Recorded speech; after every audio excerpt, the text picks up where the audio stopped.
Seorang wanita cantik berprofesi sebagai seorang penjajah ditemukan sudah tak bernyawa di salah satu hotel. Ternyata pelakunya adalah tamu terakhirnya.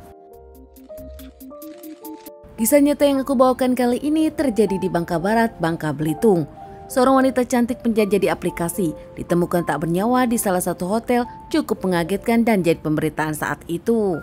Wanita muda ini bernama Gladys Anggun, namun biasa dipanggil dengan panggilan Caca untuk nama hits di sosial media.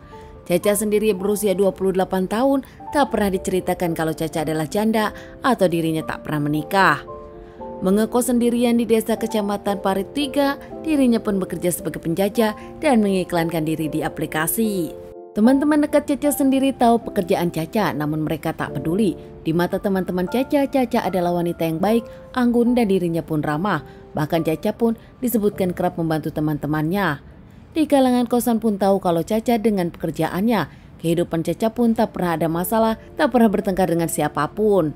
Setiap hari sibuk dengan teleponnya, Caca sendiri pun selalu sibuk mendapatkan tamu-tamu. Seperti di hari itu, tiba-tiba Caca mendapat pesanan dari seorang lelaki bernama Ilham. Ilham sendiri berusia 25 tahun. Caca senang karena ada tamu dan mencoba memberikan yang terbaik. Caca dengan Ilham pun bertemu, keduanya pun melakukan hingga saat itu Ilham cocok pada Caca dan senang mendapatkan pelayanan dari Caca. Bahkan sebelum Ilham berpisah dengan Caca, Ilham sendiri berjanji kepada Caca akan mengontak Caca lagi dan akan memakai Caca lagi. Ternyata benar, tak lama Caca pun, beberapa hari berlalu Caca pun mendapatkan pesanan lagi dari Ilham. Merasa pernah dengan Ilham, Caca pun mengiyakan. Antara Caca dengan Ilham pun akhirnya janjian. Malam itu Ilham pun pergi dengan motornya ke hotel yang sudah janjikan bertemu dengan Caca. Dengan penuh kebahagiaan yakin kalau Caca akan memberikan yang terbaik kepada Ilham, Ilham pun sampai di hotel.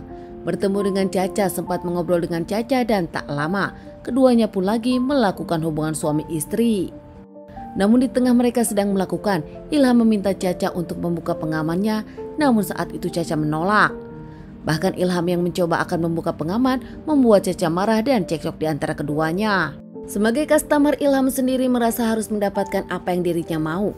Ilham merasa tak nyaman dan menginginkan melepaskan pengaman. Namun sementara Caca yang dirinya ingin aman, tak mau terjadi sesuatu kepada dirinya, meminta Ilham untuk menuruti peraturan-peraturan Caca.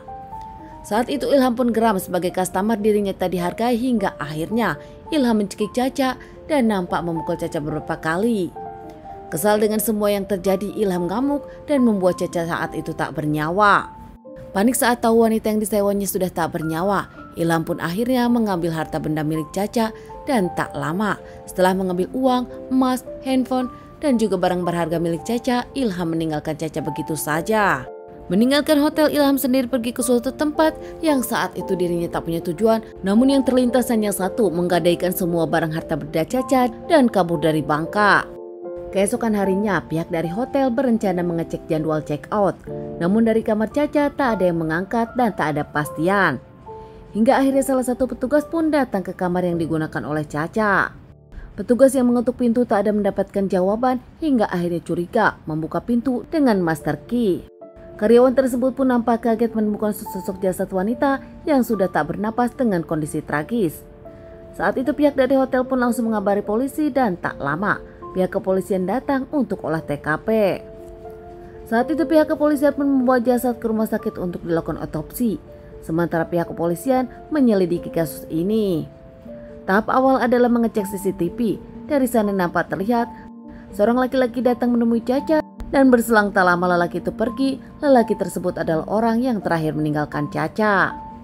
Dalam CCTV tersebut pihak kepolisian langsung bisa mengidentifikasi lelaki tersebut. Identitas Ilham akhirnya dikantongi pihak kepolisian. Dengan kerja keras pihak kepolisian beberapa hari kemudian, Ilham pun berhasil diamankan tanpa perlawanan. Ilham pun berhasil diamankan pihak kepolisian. Namun karena Ilham menawan saat itu, Ilham pun mendapatkan dor dari pihak kepolisian. Meski di awal Ilham mengayak terus, namun saat diperlihatkan barang bukti CCTV yang ada, Ilham pun terdiam. Akhirnya Ilham pun mengakui kalau dirinya pelakunya. Motifnya sendiri karena kesal kepada Caca yang tak mau kalau Ilham membuka pengaman. Dan tak hanya itu, ternyata ketahuan kalau ternyata sebelum ada Ilham, Caca pun menerima tamu. Merasa Caca tak jujur kepada dirinya, Ilham kesal dan geram hingga akhirnya menghabisi Caca. Perihal dirinya mengambil harta benda dari Caca karena Ilham mengaku dirinya akan kabur dan membutuhkan uang. Ilham sendiri mendapatkan beberapa kali persidangan di pengadilan Bangka dan divonis hukuman 20 tahun penjara. Keluarga dari Caca yang tak tahu pekerjaan Caca kini sedih kehilangan Caca untuk selamanya. Teman-teman, sekian dulu bahasan kasus yang aku bawakan kali ini. Semoga ini bisa dijadikan pelajaran untuk kita dan ditunggu bahasan kasus-kasus selanjutnya.